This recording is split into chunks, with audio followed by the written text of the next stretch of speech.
بسم اللہ الرحمن الرحیم الحمدللہ رب العالمین والصلاة والسلام علی نبینا و حبیبنا و امامنا و قدوتنا محمد وعلی آلہ و اصحابہ اجمعین، اما بعد۔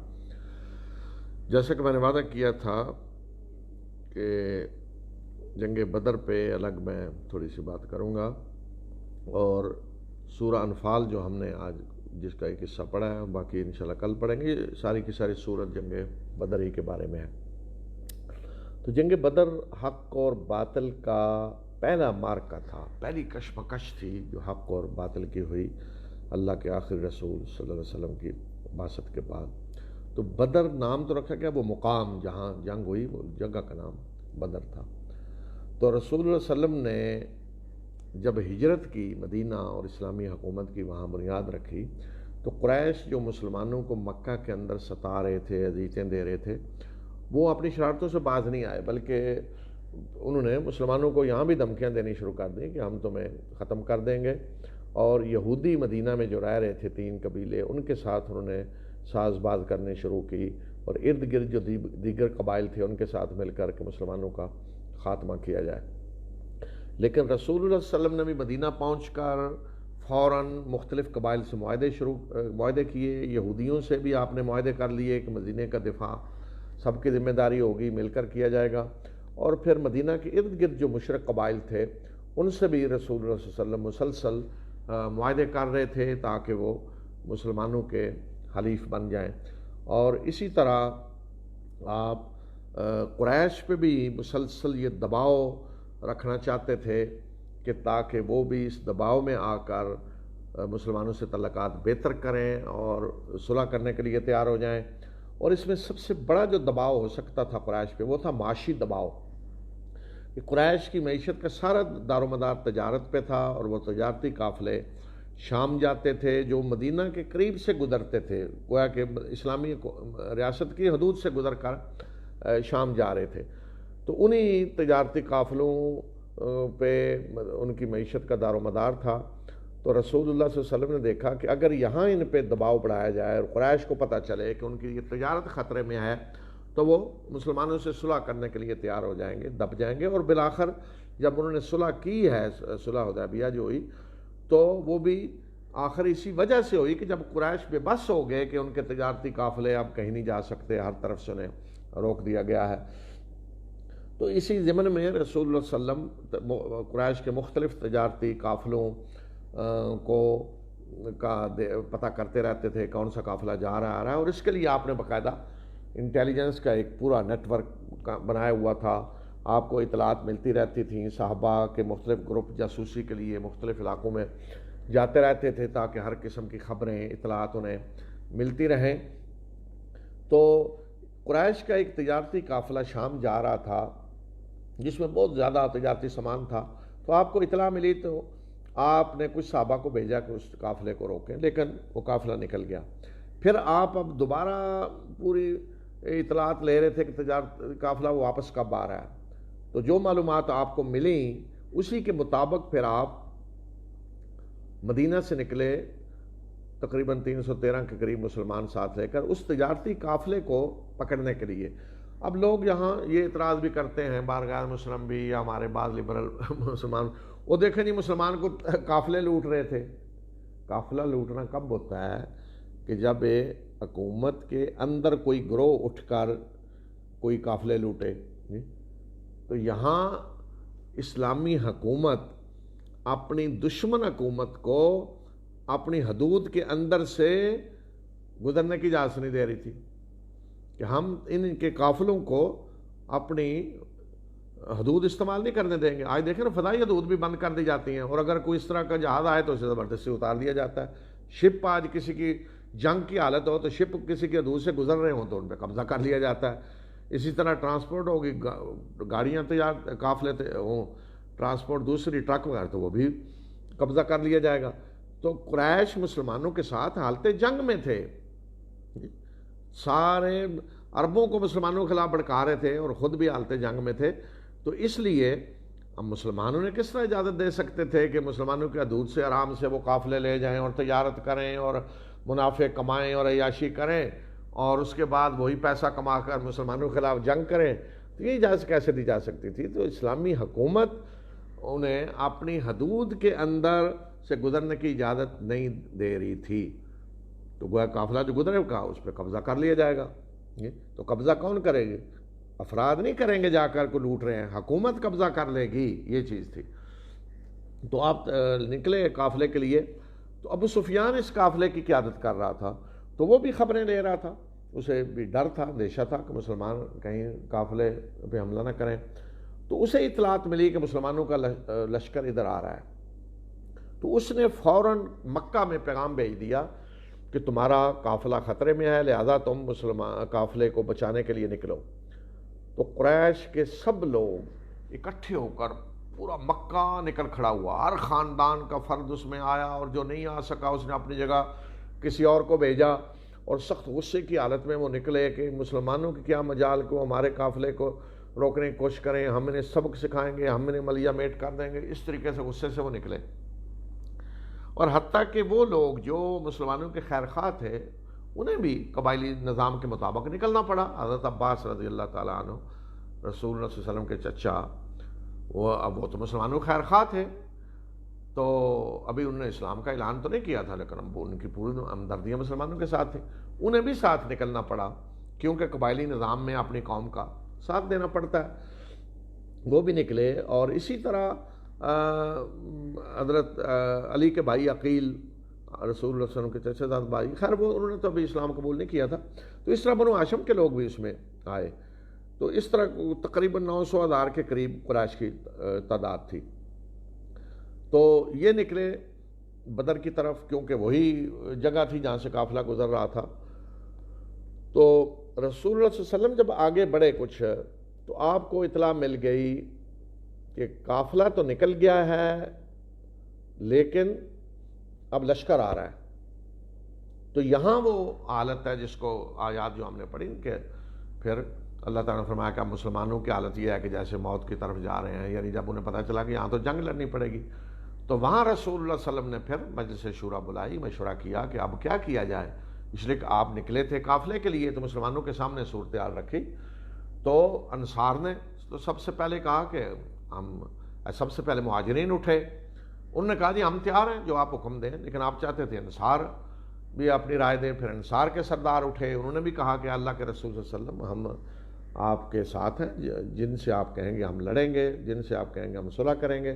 تو رسول اللہ صلی اللہ علیہ وسلم پھر اس پہ خوش ہوئے، اور پھر فیصلہ ہو گیا کہ اب قافلہ نہیں بلکہ لشکر ہے کہ جس سے مقابلہ ہوگا۔ تو رسول اللہ صلی اللہ علیہ وسلم آگے بڑے بدر کی طرف، اور جب آپ ایک جگہ جا کر ٹھہرے تو دوسری طرف قریش بھی اپنا پڑاؤ ڈال چکے تھے اور قافلہ جا چکا تھا۔ تو رسول اللہ صلی اللہ علیہ وسلم نے پہلے ایک جگہ جہاں پڑاؤ ڈالا، تو حضرت حباب بن منذر رضی اللہ تعالیٰ عنہ صحابی جو بڑے ماہر تھے جنگی، وہ آئے، انہوں نے آ کر پوچھا اللہ کے رسول صلی اللہ علیہ وسلم یہ پڑاؤ اللہ کا حکم ہے یا آپ کی اپنی رائے ہے؟ تو آپ نے کہا کہ میری رائے ہے۔ تو پھر انہوں نے اپنی رائے دی کہ اگر ہم آگے چلے جائیں، چشموں پہ قبضہ کر لیں پانی کے جو ہیں، تو وہ ہمارے لیے زیادہ بہتر ہے، وہ جگہ جنگی نقطہ سے زیادہ اچھی ہے۔ تو رسول اللہ صلی اللہ علیہ وسلم نے اسی وقت حکم دیا کہ اس جگہ پہ چلے جائیں۔ تو اس سے پتہ چلا کہ آپ جو پروفیشنل قسم کے معاملات تھے، مثلا جنگی معاملات ہیں، تو جو جنگی ماہرین ہیں ان کے مشورے کو آپ قبول فرماتے تھے۔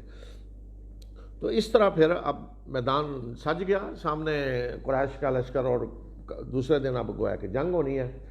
تو رسول اللہ صلی اللہ علیہ وسلم کے لیے مسلمانوں نے ایک چبوترا بنایا جس پہ آپ بیٹھ کر جنگ کی نگرانی کریں گے اور ہدایات دیں گے، اور وہاں انصار کے ایک دستے کو مقرر کیا سعد بن معاذ رضی اللہ تعالیٰ عنہ کی قیادت میں، کہ وہ اس دوران رسول اللہ صلی اللہ علیہ وسلم کی حفاظت بھی کریں گے، اور اگر خدا نخواستہ شکست ہو تو رسول اللہ صلی اللہ علیہ وسلم کو بحفاظت فوراً مدینے پہنچایا جائے گا۔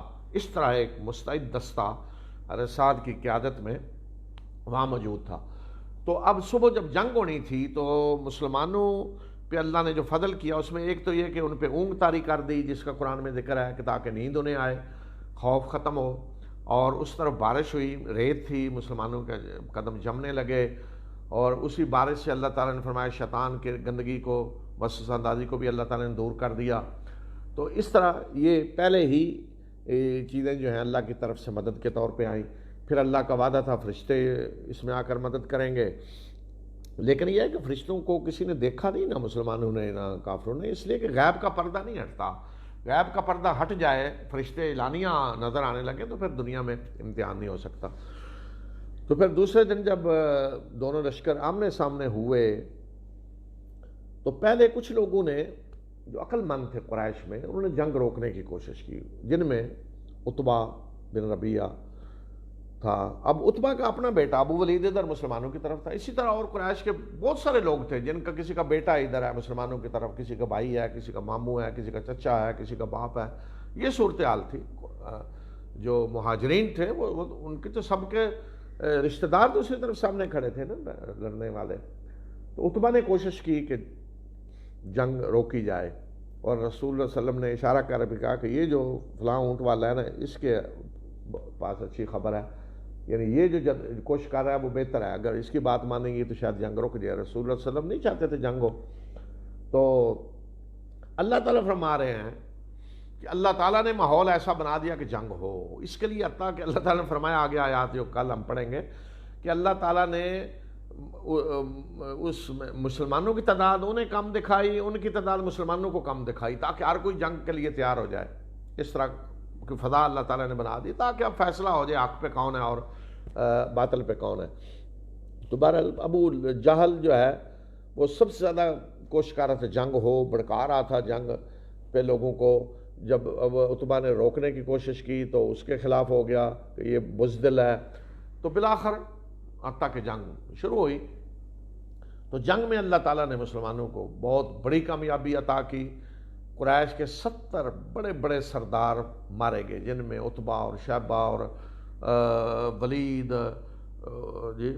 عتبہ کا بیٹا، اور ابو جہل، تو امیہ، وہ لوگ جو مسلمانوں کو ستایا کرتے تھے، اذیتیں دیتے تھے، اور وہ لوگ جو اللہ کے رسول صلی اللہ علیہ وسلم کو قتل کرنے کے لیے آپ کے گھر کے باہر پہرے دینے والے سارے شیاطین جو تھے نا، بڑے بڑے سردار 70 مارے گئے، اور بہت بڑی تعداد کو گرفتار کر لیا گیا. تو اس طرح یہ جنگ جو ہے مسلمانوں کی عظیم فتح میں بدل گئی. اور قریش کا حال یہ تھا کہ جب مکہ وہ بھاگ کر کچھ گئے اور وہاں شکست کی اطلاع پہنچی تو یقین نہیں آتا تھا لوگوں کو واقعی شکست ہو گئی ہے. اور پھر قریش نے رونے پہ پابندی لگا دی. کیوں؟ کہ روئیں کس بات پہ کہ کس نے مارا ہے. جیسے ہوتا ہے نا کوئی چھوٹا بچہ کسی کو مار دیتا ہے، تو روئیں کس بات پہ جی؟ مارا کس نے؟ مسلمان جن کو وہ کوئی اہمیت نہیں دے رہے تھے. اور تعداد کتنی ہے جی؟ 313 کے قریب تعداد، یعنی 1/3، اور ادھر 900 سے 1000 کے قریب آدمی. تو اتنی عظیم یہ فتح اللہ تعالیٰ نے عطا کی. تو اسی میں پھر مال غنیمت کا مسئلہ اٹھا، جس کو اگلی آیات آ رہی ہیں، کل ہم شروع کریں گے. حل کر دیا گیا کہ اس میں خمس یعنی 5واں حصہ حکومت کا ہوگا اللہ اور رسول کے لیے، اور باقی جو ہے وہ مجاہدین میں تقسیم کر دیا جائے گا. تو یہاں منظر جو جنگ کے دوران کچھ سامنے آئے نا، بڑے سبق آموز تھے. کہ ایک تو یہ کہ رسول اللہ صلی اللہ علیہ وسلم نے صحابہ کو کہا کہ عباس اور بنو ہاشم کے کچھ لوگ، خاص طور پہ آپ کے چچا عباس، ان کو کچھ نہ کہنا کہ وہ مجبوراً آئے ہیں، مسلمانوں سے لڑنا نہیں چاہتے. تو ابو حذیفہ جس کا باپ عتبہ ادھر تھا، جی چچا ادھر تھا، بھائی ادھر تھا، اس نے کہا کہ ہم اپنے باپ اور چچا کو قتل کریں اور اللہ کے رسول کو چھوڑ دیا جائے. میں تو بات سامنے آیا تو تلوار ماروں گا. تو رسول اللہ صلی اللہ علیہ وسلم کو یہ بات پہنچی تو آپ نے ناگواری محسوس کی. تو اس پہ ابو حذیفہ ساری زندگی پچھتاتے رہے کہ میں نے یہ جو بات کہہ دی تو پتہ نہیں کیا بنے گا. تو پھر وہ کہا کرتے تھے کہ ایک ہی راستہ ہے کہ اللہ کے راستے میں شہید ہو جاؤں. تو پھر وہ جو جنگ لڑی جا رہی تھی مسلمہ کذاب کے مقابلے میں، اس میں شہید ہو گئے. اور پھر جب قریش کے جو 70 آدمی قتل ہوئے تو رسول اللہ صلی اللہ علیہ وسلم نے حکم دیا کہ انہیں ایک پرانا کنواں تھا ایسے ویران پڑا، اس میں پھینک دیا جائے اجتماعی طور پہ سب کو. تو اب گھسیٹ کے لائے جا رہا ہے. اب حضرت ابو ضعفہ کھڑے ہیں، ان کے باپ کو لایا گیا سامنے آنکھوں کے، چچا بھائی تینوں قتل ہوئے تھے ان کی آنکھوں کے سامنے. تو رسول اللہ صلی اللہ علیہ وسلم ان کے چہرے کو دیکھ رہے تھے. تو آپ نے فرمایا کہ ابو ضعفہ تمہارے چہرے پہ کچھ ناگواری سی محسوس ہو رہی ہے، کیوں؟ تکلیف اس وجہ سے کہ باپ چچا سارے قتل ہوئے ہیں. تو انہوں نے عرض کیا کہ نہیں اے اللہ کے رسول صلی اللہ علیہ وسلم، یہ نہیں، میں سمجھتا تھا کہ میرا باپ عقل مند ہے. وہ تو باپ واقعی عقل مند تھا. قریش کے جو سب سے زیادہ دنا عقل مند لوگ تھے اور معتدل قسم کے لوگ تھے ان میں سے تھا. اس نے کہا مجھے میرا باپ عقل مند تھا تو مجھے امید تھی کہ میرے باپ کی عقل مندی ایک دن اسے اسلام کی طرف لے آئے گی. تو آج تکلیف یہ ہوئی ہے کہ میرا باپ کفر کی حالت میں اس دنیا سے گیا ہے. تو اس طرح کے اور بھی منظر تھے کہ ادھر جی بھائی ہے تو دوسری طرف بھائی. تو قیدی جو ہیں انہیں جب لایا گیا مکہ تو وہاں بھی بڑے ایمان افروز مناظر ہیں. کچھ پہلے تو یہ کہ رسول اللہ صلی اللہ علیہ وسلم نے پہلے دن قیدیوں کو مسجد میں ہی حکم دیا، کوئی جیل تو نہیں تھا، قیدیوں کے بازو پیچھے باندھ کے انہیں مسجد میں رکھا جائے ورنہ بھاگ جائیں گے. پہرے دے رہے تھے لوگ. تو قیدیوں میں حضرت رسول اللہ صلی اللہ علیہ وسلم کے چچا عباس بھی تھے اور آپ کے داماد ابو العاص بھی تھے، حضرت زینب کے خاوند. حضرت علی کے بھائی عقیل بھی تھے. تو قیدی تکلیف میں تھے اور خاص طور پہ حضرت عباس کو کی عمر رسول اللہ صلی اللہ علیہ وسلم کے برابر تھی، بڑی عمر تھی، ابھی کچھ جوان تو نہیں تھے. تو انہیں تکلیف ہو رہی تھی، کرا رہے تھے. تو رسول اللہ صلی اللہ علیہ وسلم بار بار اپنا آپ کا گھر ساتھ تھا، آواز آ رہی تھی، آپ باہر تشریف لاتے پھر اندر چلے جاتے باہر. تو لوگوں نے محسوس کیا کہ رسول اللہ علیہ وسلم کو یہی تکلیف محسوس ہو رہی ہے. تو انہوں نے حضرت عباس کے بازو کھول دیے. تو رسول اللہ صلی اللہ علیہ وسلم نے دیکھا کہ اب حضرت عباس کی آواز نہیں آ رہی. تو آپ تشریف لائے تو آ کر پوچھا کہ عباس کی آواز کیوں نہیں آ رہی اب کرانے کی. لوگ پہرے داروں نے کہا جی ہم نے ان کے بازو کھول دیے ہیں. تو آپ نے فرمایا کہ باقی لوگوں کے بھی کھول لیا؟ انہوں نے کہا نہیں. آپ نے فرمایا کہ کیوں، میرے صرف چچا سے رعایت کیوں آؤ، سب کے بازو کھولو. آپ نے سب کے بازو کھلوا دیے. اسی طرح قیدیوں کے لیے جب فدیہ کا فیصلہ ہوا کہ فدیہ دیا جائے تو آپ نے چچا عباس کو کہا کہ آپ اپنا فدیہ بھی دیں اور عقیل کا بھی دیں. حضرت علی کے بھائی وہ غریب تھے. تو حضرت عباس نے کہا نہیں میرے پاس تو کچھ نہیں ایسے کر. تو آپ نے فرمایا کہ وہ جو آتے ہوئے مال رکھ کے آئے تھے گھر میں، بیوی کو بتا کے آئے تھے، وہ نہیں ہے. تو حضرت عباس نے کہا کہ میں گواہی دیتا ہوں کہ آپ اللہ کے رسول ہیں. یعنی کسی کو پتہ نہیں تھا، پر انہوں نے پھر اپنا بھی دیا، عقیل کا بھی فدیہ دیا. آپ کے داماد ابو العاص وہ بھی قیدیوں میں تھے. جب یہ فیصلہ ہوا کہ فدیہ میں لے کر چھوڑا جائے گا تو حضرت زینب نے ان کا فدیہ بھیجا ان کو چھڑانے کے لیے. تو اس فدیے میں ایک ہار تھا جو حضرت خدیجہ کا تھا. تو رخصتی کے وقت حضرت خدیجہ نے اپنی بیٹی زینب کو دیا تھا. تو وہ ہار رسول اللہ صلی اللہ علیہ وسلم حضرت زینب نے وہی ہار بھیج دیا فدیے کے طور پہ. تو جب وہ ہار رسول اللہ صلی اللہ علیہ وسلم کے پاس آیا آپ کے سامنے تو آپ دیکھ کر رونے لگے. یاد آئی کہ یہ ہوا کہ بیٹی کے پاس خدیجہ کی یاد تھی. تو آپ نے مسلمانوں سے مشورہ کیا، اجازت مانگی کہ یہ ہار میری بیٹی کے پاس اس کی ماں کی یادگار ہے، اگر تم اجازت دو تو میں یہ ہار بیٹی کو واپس کر دوں اور اس کے شوہر کو رہا کر دوں اور وہ جا کر میری بیٹی کو واپس بھیج دے گا۔ تو مسلمانوں نے کہا جی اللہ کے رسول صلی اللہ علیہ وسلم آپ جیسے چاہیں کریں، جی ہمیں تو اس میں کوئی اعتراض نہیں۔ تو دیکھیں کہ آپ اللہ کے رسول حکمران ہیں، آپ جو چاہیں کریں فیصلے، لیکن آپ نے اجازت لی کہ یہ میری بیٹی کا معاملہ، اگر آپ اجازت دیں تو میں یہ ہار واپس کر دوں۔ تو آپ نے واپس کیا اور پھر ابو العاص نے جا کر حضرت زینب کو مدینہ بھیج دیا، کیونکہ اس وقت تک کبھی وہ انہوں نے اسلام قبول نہیں کیا تھا۔ اسی طرح قیدیوں کا ایشو جب آیا کہ کیا کیا جائے، انہیں قتل کیا جائے، فدیہ لے کر چھوڑا جائے، کیا کیا جائے، تو کچھ صحابہ کی رائے تھی قتل کر دیا جائے، حالانکہ قیدیوں کا قتل کی اجازت نہیں تھی، تو کچھ کی تھی کہ فدیہ لے کر چھوڑا جائے۔ تو بہرحال فیصلہ یہی ہوا کہ فدیہ لے کر چھوڑا جائے۔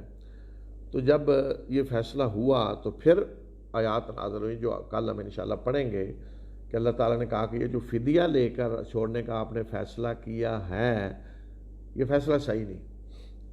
اچھا یہ مطلب نہیں کہ فدیہ لے کر نہیں چھوڑنا چاہیے، نہیں، اس کی وجہ یہ نہیں تھی، اس کی وجہ اور تھی کہ فدیہ لے کر چھوڑنے کی اجازت تو ہے، لیکن کب فدیہ لیا جائے اس کے لیے اللہ تعالیٰ نے ایک ضابطہ بتایا تھا کہ سورہ محمد صلی اللہ علیہ وسلم جو اس سے پہلے نازل ہو چکی تھی اس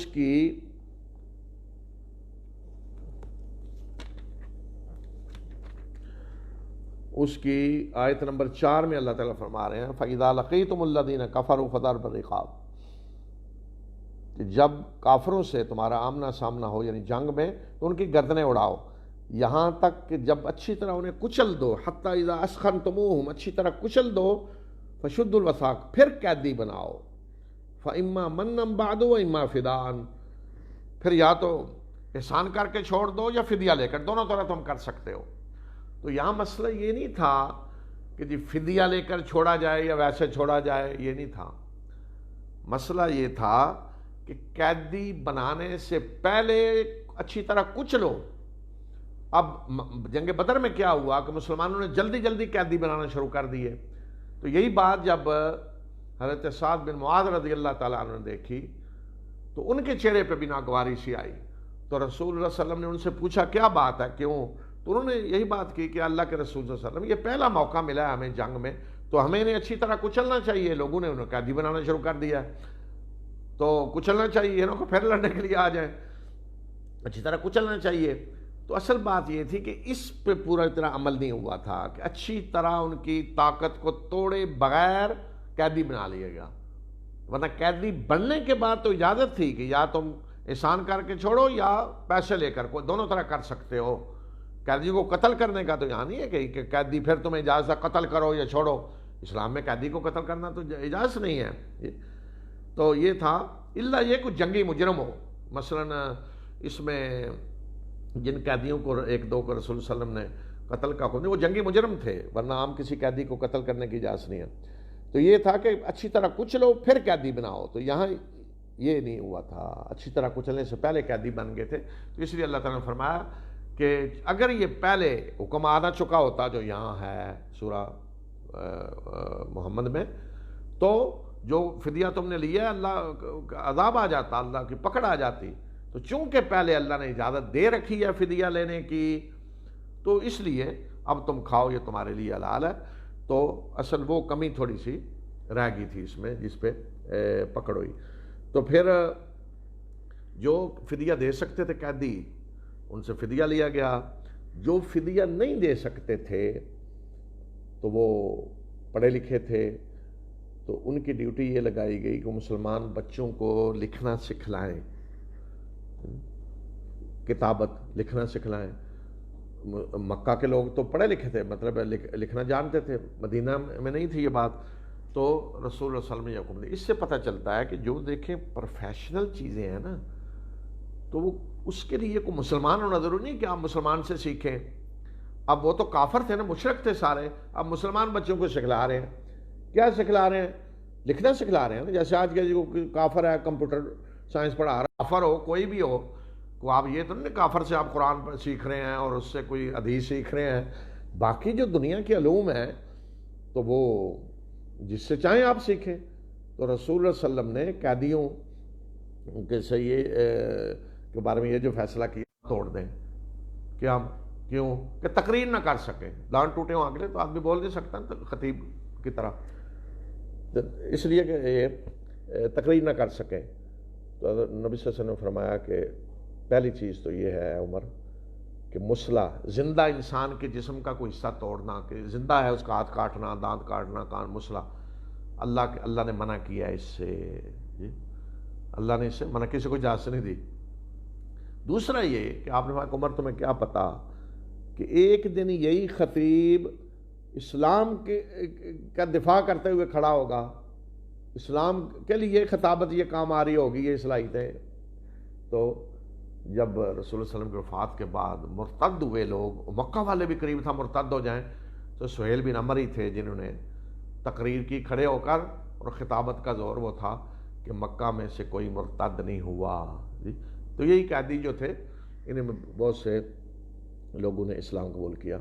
تو یہ حق اور باطل کا پہلا مارکا تھا جس میں مسلمانوں کو عظیم کامیابی ہوئی، اور اس سے پھر پتہ چل گیا کہ اسلام اب ایک طاقت ہے، قوت ہے، اور اس کا پھر بعد والے حالات پہ پورا اثر پڑا. تو یہ تجزیہ ہے سارا جو اس سورہ انفال میں ہوا ہے. مسلمانوں کے ذہنوں میں جو سوالات تھے ان کا جواب دیا گیا، کافروں کو مخاطب کیا گیا، اور اس طرح کے ایشو جو اٹھے تھے ان پہ مسلمانوں کی رہنمائی کی گئی. تو یہ ہے اختصار کے ساتھ جنگ بدر. وآخر دعوانا الحمدللہ رب العالمین.